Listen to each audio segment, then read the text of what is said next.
কয়টা বাজে জানো এখন? হ্যাঁ, কয়টা বাজে? 12:30 বা পৌনে একটা। এখন বাজে হচ্ছে 12টা 43। তোমার ছেলে এখনো ঘুমাচ্ছে না কেন? ও এখনো ঘড়ি ছিল না তাই। না, একটা বাচ্চার ব্রেন ডেভেলপমেন্টের জন্য রাত 9টা থেকে 3টা পর্যন্ত অনেক গুরুত্বপূর্ণ সময়। সেই সময়টা তুমি লেট করে ফিরো দেখে আমার ছেলেটা তোমার জন্য বসে থাকে, সে ঘুমায় না। আমি এটা মশা কিন্তু মারতেছি আমি এখন। সো না, মশা মারতেছো আর যাই করো, কিন্তু ও কিন্তু তোমার জন্য অপেক্ষা করে। তুমি কেন তাড়াতাড়ি আসো না? ও হচ্ছে তোমার সাথে একটু সময় কাটানোর জন্য এই যে চলে আসে, কিন্তু একটা বাচ্চার কিন্তু আসলে এই রাতের ঘুমানোর টাইমটা খুবই দরকার, কিন্তু বাবা আমি কি ওকে বলে? আমি করতে পারছি না, কারণ ও তোমার জন্য অপেক্ষা করে।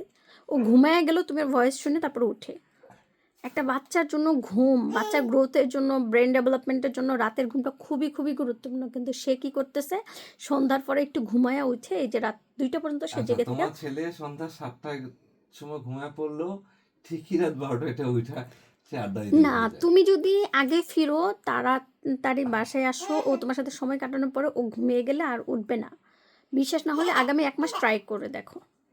আচ্ছা ঠিক আছে, একটু ওকে। মশলা মারি, এখন ডিস্টার্ব করো না। ওকে, ওকে। তোমার